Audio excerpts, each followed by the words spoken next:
नमस्कार, आप देख रहे हैं विजडम इंडिया न्यूज। स्वागत है आपका कार्यक्रम आज के इतिहास में। सबसे पहले जानिए आज के बारे में। आज तारीख है 30 जुलाई 2025, दिन बुधवार। हिंदी कैलेंडर वैदिक पंचांग के अनुसार आज शुक्ल पक्ष की षष्ठी तिथि है। विक्रम संवत के अनुसार सन 2082। तो आइए बात करते हैं 30 जुलाई की। आज के इतिहास में 30 जुलाई की तारीख क्यों इंपॉर्टेंट है आपको बताते हैं। तो सबसे पहले बात करते हैं साल 1886 की। 30 जुलाई 1886 को भारत की पहली महिला चिकित्सकों में से एक, सामाजिक कार्यकर्ता और महिला अधिकारों की प्रबल समर्थक डॉक्टर मुत्तुलक्ष्मी रेड्डी का जन्म हुआ था।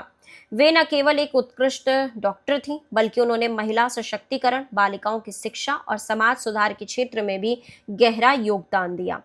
मुत्तुलक्ष्मी रेड्डी का जन्म तमिलनाडु के पुदुकोट्टई में हुआ था। वे भारत की पहली महिला सर्जन बनी और पहली भारतीय महिला थीं जिन्हें किसी विधायी परिषद यानी मद्रास विधान परिषद के लिए नामित किया गया। वहां उन्होंने बाल विवाह की प्रथा के खिलाफ, देवदासी प्रथा की समाप्ति के लिए और महिलाओं के लिए अलग जेल और अस्पताल सुविधाओं की मांग को जोर शोर से उठाया। उन्होंने 1923 में अवैयार ट्रस्ट और बाद में चेन्नई में अध्ययनम अस्पताल यानी अड्डयार कैंसर इंस्टीट्यूट की स्थापना की, जो आज भी कैंसर के इलाज और शोध के लिए एक प्रमुख संस्थान है।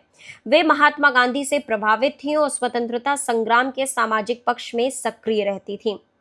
उनके योगदान के लिए उन्हें 1956 में भारत सरकार द्वारा पद्म भूषण से सम्मानित किया गया। डॉक्टर रेड्डी का जीवन नारी शक्ति, सेवा और समर्पण का अद्वितीय उदाहरण है। अब बात करते हैं साल 1909 की। 30 जुलाई 1909 को प्रसिद्ध अमेरिकी आविष्कारक राइट ब्रदर्स यानी विलबर्ग और ऑरिविल राइट्स ने अमेरिकी सेना यानी यूएस आर्मी के लिए पहला सैन्य विमान सफलतापूर्वक उड़ाया था। यह विमान था व्हाइट मिलिट्री फ्लायर, जिसे विशेष रूप से सेना के उपयोग के लिए डिजाइन किया गया था। इस ऐतिहासिक उड़ान के साथ राइट ब्रदर्स ने न केवल विमानन इतिहास में एक नया अध्याय शुरू किया, बल्कि वायुसेना के भविष्य की नींव भी रखी। इस उड़ान का प्रदर्शन फोर्ट मायर वर्जीनिया में हुआ, जहां उन्होंने अमेरिकी सैन्य अधिकारियों को दिखाया कि यह विमान कैसे उड़ान भरता है, दिशा बदलता और सुरक्षित उतरता है। वहीं इस प्रदर्शन की सफलता के बाद अमेरिकी सेना ने इसे पहला आधिकारिक सैन्य विमान के रूप में स्वीकृति किया और राइट ब्रदर्स को इसका निर्माण और प्रशिक्षण देने का कार्य सौंपा। अब बात करते हैं साल 1947 की।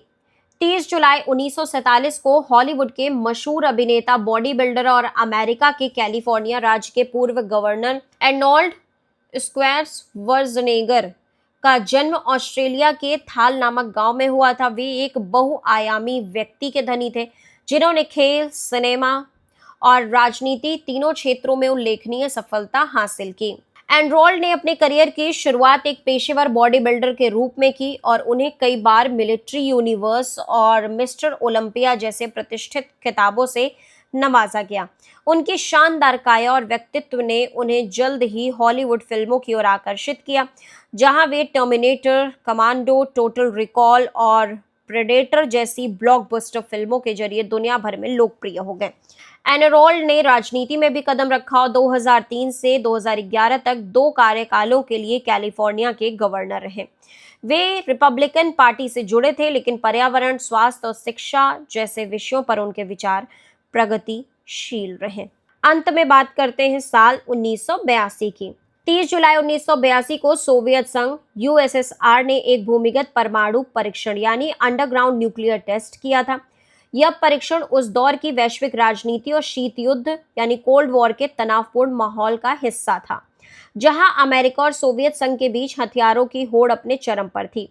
सोवियत संघ इस समय तक कई परमाणु परीक्षण कर चुका था और 1982 का यह परीक्षण भी उसकी रणनीतिक परमाणु क्षमता को और मजबूत करने की दिशा में उठाया गया कदम था। तो ये माना जाता है कि उस समय के यूएसएसआर के प्रमुख परमाणु परीक्षण स्थल थे। इस परीक्षण को भूमिगत इसलिए किया गया ताकि वातावरण में रेडियोधर्मी विकिरण का प्रसार कम से कम हो और अंतर्राष्ट्रीय दबाव को टाला जा सके, क्योंकि तब तक दुनिया में परमाणु परीक्षणों के खिलाफ पर्यावरणीय और नैतिक चेतना भी बढ़ने लगी थी। तो देश दुनिया की बाकी खबरों के लिए आप जुड़े रहिए विजडम इंडिया न्यूज चैनल के साथ। चैनल को लाइक करें, सब्सक्राइब करें, शेयर करें।